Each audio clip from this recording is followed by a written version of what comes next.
Halo, perkenalkan saya Muhammad Reza Firdaus dan dalam video ini saya akan membahas 4 hal penting dengan pendekatan dari mata kuliah Professional Studies and Personal Branding. Pertama, saya akan membahas evolusi branding. Kedua, evolusi personal branding. Ketiga, pergeseran dari social natives ke digital natives yang sangat relevan dalam konteks dunia profesional saat ini. Dan yang terakhir adalah bagaimana cara saya membentuk personal branding dari diri saya sendiri. Yang pertama adalah the evolution of branding. Branding tidak selalu seperti sekarang. Dulu di masa pramodern, branding hanyalah sebuah tanda, cap, atau simbol pada produk untuk menunjukkan kepemilikan atau asal-usul. Kita sebut ini sebagai product-centric branding, karena fokus utama ada pada kualitas produk, bukan identitas. Lalu masuk ke masa revolusi industri. Di sini branding mulai mengarah ke company-centric. Perusahaan mulai membangun citra dengan logo, slogan, dan kampanye iklan untuk membedakan diri di pasar. Brand menjadi alat untuk membangun kepercayaan pelanggan. Tapi seiring waktu, konsumen tidak lagi membeli produk. Mereka membeli makna. Muncullah yang namanya emotion-centric branding, di mana brand berusaha untuk menyentuh sisi emotional audience. Contohnya Nike, yang menjual motivasi dan semangat lewat slogan Just Do It. Saat ini kita hidup di era digital, di mana branding menjadi value-centric dan community-driven. Konsumen ingin tahu apa nilai brand yang diperjuangkan. Apa mereka peduli pada lingkungan, kesetaraan, atau transparansi? Inilah yang disebut brand activism. Dan sekarang, komunitas juga ikut membentuk makna brand melalui engagement online. Yang kedua, evolusi personal branding. Masuk ke personal branding, dulu itu branding diri khususnya tidak dirancang.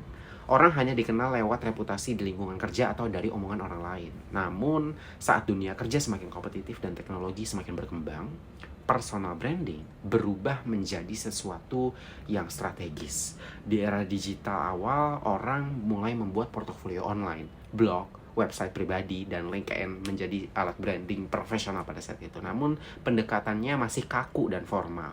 Sekarang kita berada di era authentic personal branding, di mana individu bisa menampilkan siapa dirinya secara utuh melalui media sosial dan berbagai platform digital. Ini mencakup apa yang kita percaya, gaya komunikasi kita, hingga cara kita membangun hubungan dengan audiens. Konsep penting dari mata kuliah ini seperti self-packaging juga sangat relevan. Bagaimana cara kita berpakaian, berbicara, dan mempresentasikan diri. Itu semua adalah bagian dari strategi personal branding. Termasuk juga digital presence, yaitu bagaimana kita hadir di internet mulai dari Instagram, TikTok, LinkedIn, hingga hasil pencarian Google. Yang ketiga, kita bahas evolusi dari social natives ke digital natives. Terakhir nih, saya akan bahas tentang pergeseran generasi dari social natives ke digital natives. Social natives adalah mereka-mereka yang tumbuh di era interaksi sosial langsung, komunikasi tatap muka, telepon rumah, dan media cetak. Sedangkan digital natives adalah generasi yang lahir dan tumbuh dengan internet, gadget, dan media sosial. Mereka sangat terbiasa dengan dunia digital sejak kecil. Perbedaan ini membentuk cara berpikir, cara bekerja, dan bahkan cara membangun personal branding. Digital natives lebih multitasking, cepat menyerap informasi, dan sangat sadar akan pentingnya identitas digital. Mereka tahu bahwa citra online bisa mempengaruhi karir dan reputasi mereka. Karena itu, di era ini, membangun personal branding bukan lagi pilihan, tapi menjadi kebutuhan profesional. Jadi, baik branding secara umum, personal branding, maupun perubahan perilaku generasi, semuanya mengalami evolusi yang kompleks dan relevan untuk kita pelajari, terutama sebagai calon profesional. Aku membentuk personal branding bukan dalam semalam, tapi lewat proses yang panjang dan gak selalu mudah. Semua berawal dari satu hal, menjadi versi terbaik dari diriku sendiri, tanpa harus menyenangkan semua orang. Jadi kita mulai masuk ke bagaimana cara aku menciptakan personal branding diriku sendiri. Kenali dulu siapa diriku. Itu caraku yang pertama.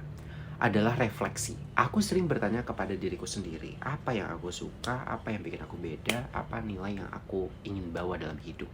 Dari situ aku sadar bahwa aku passionate banget sama dunia pageant, fashion, dan komunikasi. Aku juga punya keunikan dalam cara berpikir dan mengekspresikan diri yang mungkin gak selalu masuk ke standar maskulin yang umum, tapi justru itu jadi ciri khasku. Yang kedua adalah tunjukkan konsistensi di media sosial. Media sosial jadi wadah utama untuk aku membangun citra diri. Aku nggak hanya posting hal-hal yang aku suka, tapi juga memastikan semua konten yang aku bagikan itu sesuai dengan citra yang aku bangun. Kreatif, percaya diri, dan punya taste yang kuat di bidang fashion dan event. Misalnya, aku sering banget unggah momen-momen pageant, gaya outfit yang bold, atau highlight pekerjaan aku di organisasi di kampus. Aku juga aktif di lingkungan yang sejalan dengan brandingku. Aku ikut organisasi kampus seperti jadi anggota BEM dan juga aktif di dunia event, terutama yang berhubungan dengan fashion, perempuan, atau isu sosial. Semua ini bukan hanya soal pengalaman sebenarnya, tapi juga membentuk persepsi orang tentang siapa aku dan apa yang aku perjuangkan. Yang keempat yang menurut aku penting adalah punya nilai yang konsisten, empowerment, dan inclusivity. Aku ingin dikenal sebagai pribadi yang mendorong keberanian untuk tampil berbeda, mendukung inklusivitas, dan memberdayakan orang lain lewat kreativitas. Nilai-nilai ini aku bawa ke setiap proyek atau acara yang aku jalani, dari yang kecil sampai yang besar. Yang terakhir adalah bangun koneksi dan kolaborasi. Personal branding gak hanya atau nggak bisa dibentuk sendirian. Aku rajin bangun relasi, ikut diskusi, kerja sama-sama orang, berbagi latar belakang, belajar dari mereka. Orang-orang yang pernah kerja sama-sama aku biasanya akan tahu gaya kerjaku dan apa yang aku perjuangkan. Jadi buatku personal branding bukan soal pencitraan, tapi tentang merangkul siapa diriku dan membawanya secara konsisten ke hadapan publik. Nggak perlu berusaha jadi orang lain, karena orang-orang akan lebih respect kalau kita tulus dan otentik. Jadi melalui mata kuliah ini, Professional Studies and Personal Branding, saya belajar bahwa citra diri, nilai-nilai yang kita bawa, dan bagaimana kita hadir di ruang digital, semuanya akan menentukan peluang kita di dunia karir. Terima kasih atas perhatiannya. Semoga penjelasan ini dapat bermanfaat.